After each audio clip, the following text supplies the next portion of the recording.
Well guys, I decided to upgrade my headlights from the stock headlight configuration, one headlight on, one headlight off, to h.i.d projectors with a CFL angel eye you commonly see on BMWs.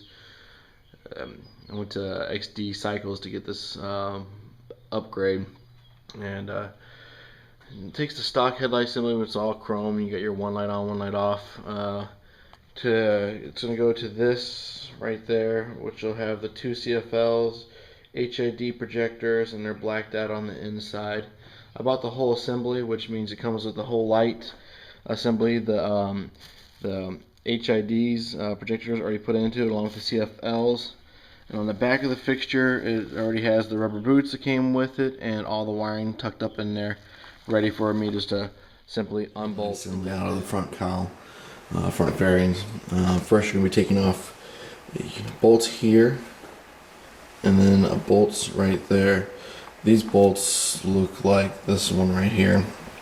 There's also a third one, but it's behind your tilt sensor. You have to take these two screws off down here, and then there's the hole right there that folds in these. These three screws, like such, are not so bad to take out. They're actually mounted to these plastic tabs that have the slide over metal pieces that lock in. It's these ones up here that are going to be tricky. And these ones are your top two. Your left one over here, and then your right one here. I've looked on the forums in between there and a few other places to find that these two ones right here are the ones with the most issues. What they do is they have a piece of metal that goes inside a sleeve that actually has the threads in it. And it's this little puppy right here. She has just a little bit of threads, not much at all, or a little bit of gnarly on it, and then the threads are on the side. This actually goes inside of there, and that's what your screws into. Unfortunately, what happens is the factory tends to use a lot of Loctite on top of them. So when you go to take it out, this little piece here will actually just start pivoting and spinning inside that plastic. The easiest way to get that out is to take your headlight assembly, and once you have all the other screws out, grab a hold of the headlight assembly wherever you can. Be careful because you can break stuff, but grab a hold of a good firm piece and apply pressure point outward as you spin the screw. And it takes time, don't rush it. It'll slowly back itself out, the whole assembly will. You just clean it off, re-epoxy, very light epoxy on it, and put it back in, and it'll hold just like brand new. Actually, probably better because it will have a better grip than what this little teeth on this thing will normally have. Once you do get your headlight assembly out, you're going to have to go ahead and replace the wiring harness off the old assembly and the new assembly. That's really not too hard. You just have to pull your connectors for your TPS or for your tilt monitoring system off of through these little side holes, and then you just have to pull a couple other wires through there. And the bracket for this is underneath here, and then on the back side of this there is really just one screw holding that in. Once you remove that screw, just kind of wiggle it out, all your wires will come, your whole wiring harness will come out, and then just put it in on your new one. You also need to take these two pieces right here. They got a rubber like a rubber grommet, and then a hard plastic on the center. You have to take those from the old bike on old headlight assembly and put on the new headlight assembly, and then of course replace your third eye lens.